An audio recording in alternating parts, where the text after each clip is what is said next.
कलयुग का आगमन और राजा परीक्षित का उद्धार कैसे होता है, यही कथा का प्रसंग है।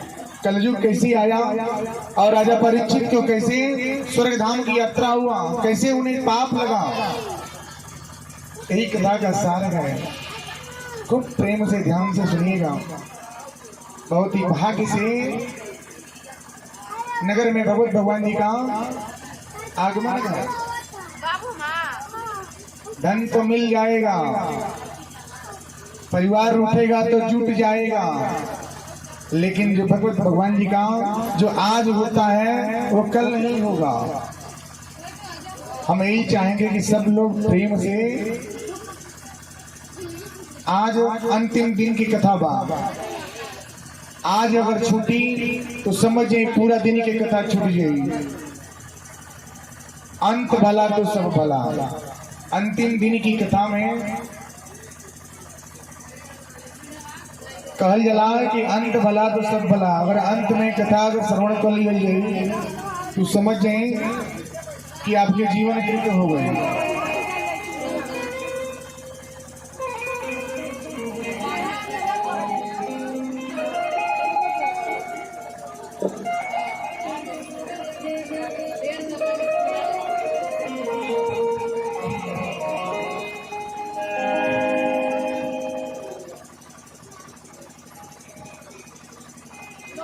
अंतिम दिन, अंतिम कथा, जितना आपको लेना है, जितना आपको ग्रहण करना है ना, आप ग्रहण कर लीजिए,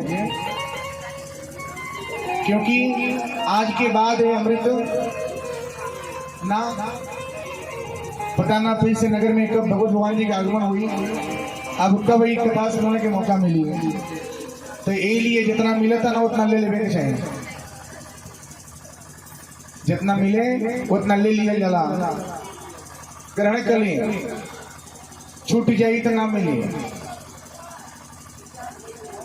कथा होते होते यहाँ तक भी आ गई कि राजा परीक्षित के उद्धार और कलयुग की आगमन, कैसे कलयुग को पहचाने, कलयुग को कैसे जाने कि हमारे घर में कलयुग है।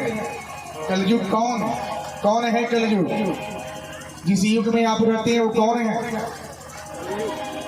कहां से आया, कौन लाया, किसने लाया, क्यों आया, इसके बारे में जाने, इसके बारे में समझिए।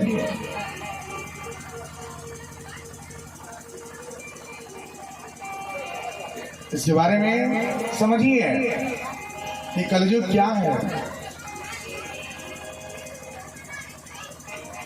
जब द्वापर का अंत हो रहा था ना, कलयुग हर घर में बसता है, हर घर में कलयुग बा, ध्यान दी सब है। हर परिवार में हर जगह कलयुग के बसेरा बा, लेकिन आप होते हुए भी क्यों नहीं के देख पाओ थी कलयुग के बसेरा बा। कलयुग के डेरा आपके घर में बा, लेकिन आप देखत नहीं कि कहाँ है। सब कुछ होते हुए आप आंख बंद करके रखते हैं। जोनी घर में अगर प्रेम ना रहे, यानी कि पटे ना है, सास बहू में ना पटे, पिता पुत्र में ना पटे, भाई भाई में ना पटे, पति और पत्नी में ना पटे, तो समझ जाए कि वो जा डेरा हो गए। और डेरा काहे हो गई, ये तो रहस्य बा, ये तो रहस्य जाने के बाकी डेरा काहे हो गई, काहे वो घर में विवाद होता, पति पत्नी के रिश्ता टूटा था। देखो नहीं कि 2 साल शादी पहले हो गई, 4 साल शादी पहले हो गई, पता चला कहा कि मायके में संदेशा जाता, माता जी ऐसा बात बा, ना हमसे बोली ले, ना जाने ले, ना जान मान करी ले, कहा है एक बारे में जानी कहा कि ये गलत लत बा, गलत विचार बा, और जहाँ गलत विचार होला वो ये कलयुग के बसेरा होला।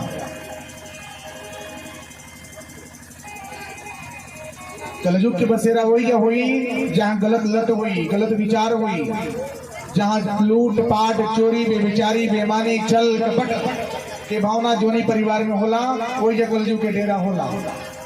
सास पतो बनावल बा, सास अगर मायके जाए ना तो अपने घर में का हुई कुंडी ताला लगा करके जाइए, यही कहा कहीं हमारे बड़का पटवा मत देख ले कि जाने कि हम कितना धन रख ले पानी। सही बात मानो भैया, सही से बताए सब देखल जाए, मन में रही भावना रही आई दादा कि कहीं पूंजी तो खुलत ना हुई। पतो भी अगर जावे ना वो सास के चाबी दे के नहीं ताला बंद करके जाई का है कि सासू माँ अगर जान लेवे कि हमारे घर में इतना धन बा, आई दादा भाई विद्रोह भाई कि इतना धन बचा के रख ले बारी, 1 रुपया खर्चा ना करिए। सही बात बानू बोली सब है कि सबके ऊपर लागू होता, हमारे ऊपर भी बा, रौरा सभा के ऊपर बा, लेकिन वो भावना ना रखे के चाहिए। जोनी घर में कलयुग के बसेरा हुए, जोनी घर में लूट पाट चोरी बेविचारी बेईमानी छल कपट बस गई, वो समझे भैया कलयुग आ गया, कलयुग हो गए। भाई भाई में, माता पिता और सास बहू इस सब में जहाँ अगर मिथ्या आया या कि छल आया तो समझिए वहां के डेरा हो गया। ये वो समय ऐसा है कि समझ जाइए अगर बहू अगर मायके जाए ना तो सास के हाथ में चाबी देके जाएगी, सासू माँ थोड़ा ध्यान दे हमारी घरवा में, मतलब ताला बंद करके जाते नहीं, ना घर में झाड़ू लगी ना पोछा लगी ना दिया जरी ना बाती जरी। तो पहले के समय में ऐसा रहल, लेकिन आधुनिक युग में आई जाता ना, आधुनिक युग में एगो ताला के पूछे तो 2 ताला लगावल जाता, एगो ताला टूट जाए तो दूसरा ताला बचो रही, तब तक तो हम आइए जाए। सही बात बा हो। तो ऐसा विचार के भावना ना रखे के चाहिए। पहले जो रहल तो सच्चाई रहल, सच रहल, सास पतों में विचार भावना बनल रही, और आधुनिक युग में नहीं के बनल। आधुनिक युग में क्या होता, बस स्वतः अपन देखल जाता है कि हम ले क्या था, अगर हम ज्यादा अगर धन खर्चा कर देते तो आवे ला समय क्या हुई बड़ा तकलीफ बनी। तो सास भी कभी बहू है और बहू अभी सास बनेगी और सास कभी बहू थी। ये दोनों में रिश्ता माँ और बेटी का होना चाहिए, यानी कि सास ही सब है।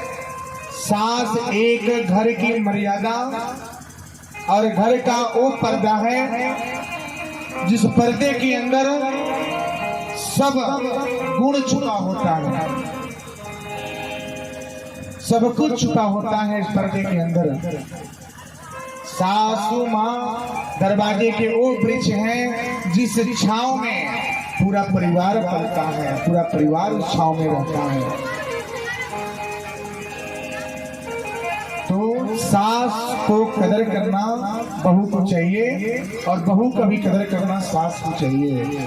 जिस घर में अगर ऐसे भावना होता है तो कलयुग का डेरा निश्चित ही होता है, कलह हो जाएगा, विवाद होता है, झगड़े फसाद हो जाएंगे। यही है कलयुग, यही है लक्षण कलयुग का।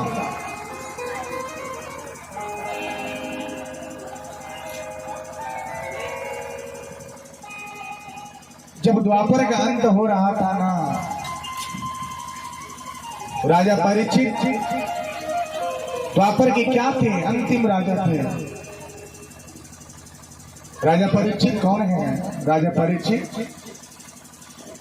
उत्तरा के पुत्र हैं, अभिमन्यु के पुत्र राजा परीक्षित होते हैं। राजा परीक्षित नगर भ्रमण के लिए निकले। देखिए क्या कि एक व्यक्ति जो था, सांवला व्यक्ति था, हट्टा कट्टा शरीर, लंबा सा शरीर था, और एक गाय को मार मार के उसके 3 पांव तोड़ दिया था, यानी कि 3 पांव टूट गए, 3 पांव टूट गया। राजा परीक्षित नगर में जब निकले तो देखिए क्या सबके मकान में ताले लग रहे हैं। राजा परीक्षित बोलो तरीका कि क्या होता, गांव के नगर बस्ती के लोग बोल का, महाराज आपके पता नहीं के कलयुग के डेरा बा, कलयुग के आगमन बा। राजा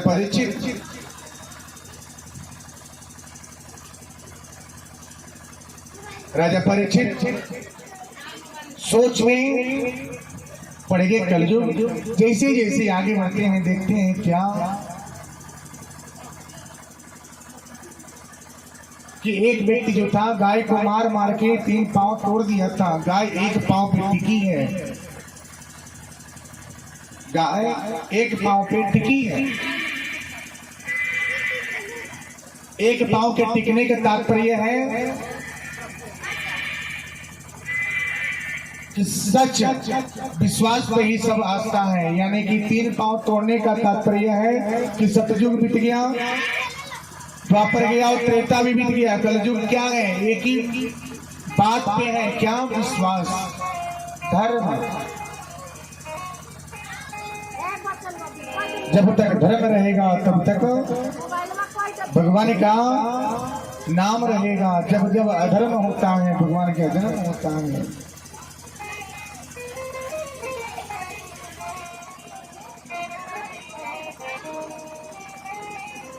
हम बहुत ही सौभाग्य हैं कि इस युग में हैं, थोड़ा भक्ति करने का मौका मिलता है, नाम लेने का अवसर प्राप्त होता है।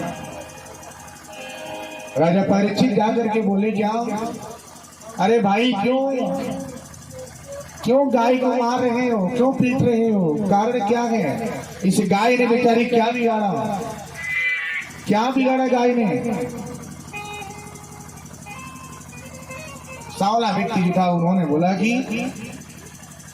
महाराज, जब तक ये गाय रहेगी ना तब तक हम यहाँ पे नहीं रह पाएंगे। यानी क्या? सीधी सादी गाय क्या है? कितना सीधा साधा सरल, जहाँ पे रखी है वहीं पे बैठ जाती है, जहाँ पे रही वहाँ पे सीधे खड़ी रहती है। यानी कि जब तक सीधे लोग रहेंगे ना, अच्छे लोग रहेंगे, तब तक वहाँ पे घर तब बिगड़ता है, घर तब टूटता है जब वहाँ पे संगति बुरा हो जाता है।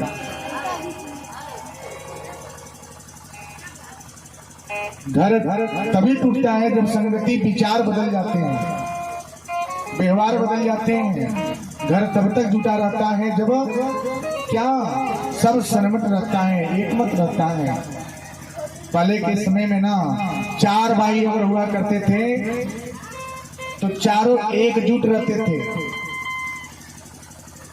शादी हो गया, बच्चे भी हो गए, फिर भी परिवार क्या है? चलता है। थोड़ा वो लाया, थोड़ा वो लाया, थोड़ा वो लाया, इस तरह से घर चलता था, घर चलता है। और आधुनिक युग में आई दादा ना, शादी भाई, माता पिता भी अलग, और 1 साल बीतल नहीं, बाबूजी हमके अलग कर दी, आई खर्चा हमसे नहीं क्या होता हो। समझ जाए, इतना दिन से ये पालल पोषण बड़ा करी, अब ओकरी कान में आवाज चल जाता का कि हमके अलग कर दी। यानी कि विचार बदल गए, कलयुग के डेरा हो गए। तो जोनी घर में विचार बदली, संस्कार बदली, आचरण बदल गई, तो घर में कलयुग के डेरा हो जाए। हर घर में कलयुग है, लेकिन कलयुग को जीता तब जाएगा जब आप सत्य रहेंगे, जब आप सही रहेंगे, तभी आप उसे विजय प्राप्त कर सकते हैं। जब कलयुग तब आप पे हावी होता है जब आप कमजोर पड़ जाते हैं। यानी कि भक्ति नहीं करते, वंदन नहीं करते, नाम नहीं लेते, ध्यान नहीं करते, उनका कोई गुणगान नहीं होता, तब आप कमजोर पड़ जाते हैं। वहीं पे कलयुग आप पे प्रभाव डालता है। तो इसलिए डटे रहिए, भगवान का नाम लेते रहिए और कलयुग को पीछे छोड़ दीजिए। ये भूल जाइए कि ना अभी है, बल है, मेरे पास शक्ति है, भगवान का नाम लेंगे। तब तक लीजिए जब तक भी शरीर से प्राण निकल न जावे। कलयुग अपने ऊपर, अपने परिवार के ऊपर हावी न होने दे। यही बचने का उपाय है भैया, यही तो रास्ता है।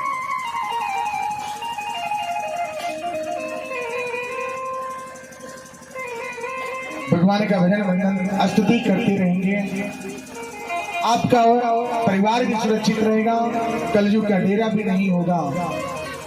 द्वापर का अंत हो रहा था, क्यों? क्योंकि वहां पे कलयुग प्रभाव डाल दिया था, प्रभाव हो गया, क्योंकि भक्ति की भावना, धर्म अंत हो गया। जब धर्म पे अधर्म आ गया वहीं पे कलयुग आ गया। और कलयुग जब आया, जब अधर्म ज्यादा हो गए तो भगवान को स्वयं आना पड़ा। जब आए तब जाकर के वापस उन्होंने धर्म की स्थापना की। रानी बोधी भारत। जब जब अधर्म हुआ है तब तक भगवान का जन्म हुआ है,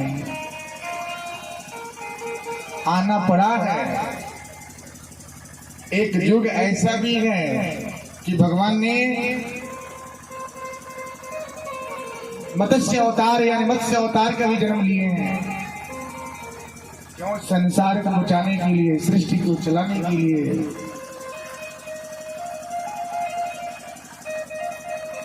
सृष्टि की जब अंत हो रहा था ना, ये अंत चल रहा था, तो मनु जी ऐसे हैं, हम लोग उन्हीं के वंश सब लोग हैं। मनु और शत्रुपा एक ऐसे व्यक्ति थे जिनकी वंशज हम लोग अभी चलते हैं। उनके पास कोई संतान नहीं है। ध्यान दीजिएगा, बहुत ही समझाने के लिए लेके चल रहे हैं। संतान नहीं है, फिर भी पूरे जीवन भर उन्होंने भगवान की भक्ति कर लिए हैं। विचार करने के बाद जब ठान लिए,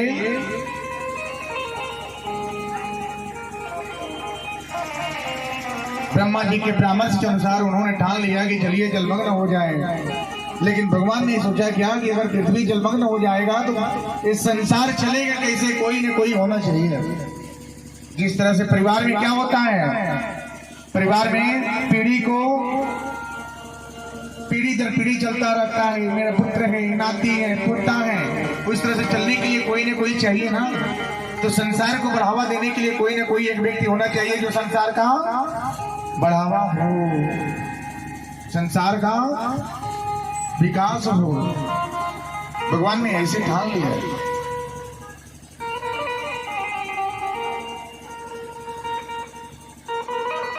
तो उन्होंने एक समय ऐसा आता है, एक समय ऐसा आया कि आकर के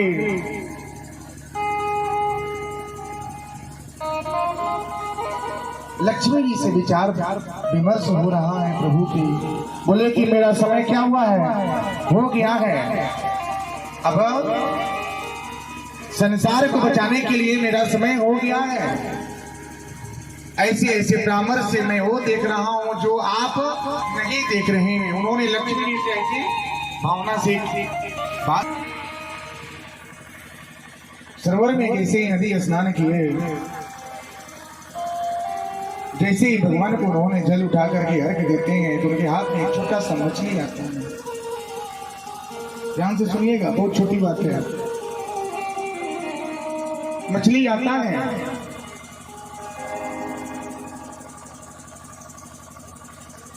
जब ऐसे रूप को जब उन्होंने देखा, मछली बोली क्या? हे मनु जी, आप तो धर्म के मार्ग पर चलने वाले धर्मनिष्ठ राजा हैं।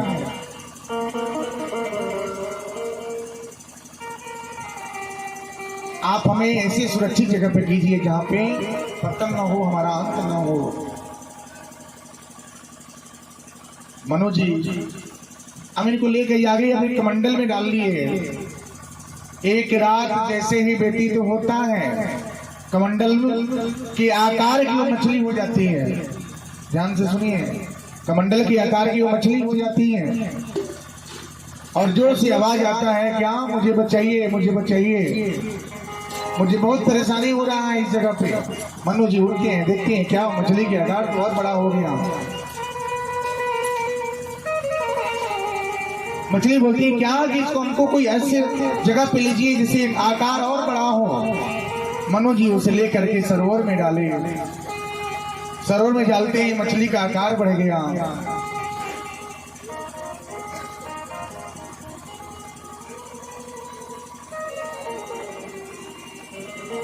सोच रहे हैं क्या ये कैसी लीला है। नदी में भी लेके गए, नदी के आकार की मछली हो गया। अब सोची क्या कहां पे लेके चला जाए। अब लेके चले गए समुद्र में। समुद्र में जैसे ही छोड़े, देखे क्या भगवान ने अपने रूप को सुंदर रूप दिखाए और बोलते हैं क्या, जब इन्होंने देखे, दोनों पति पत्नी जब देखे हैं तो देखते देखते एक टक देखते रह गए और बोलते हैं क्या, अखियां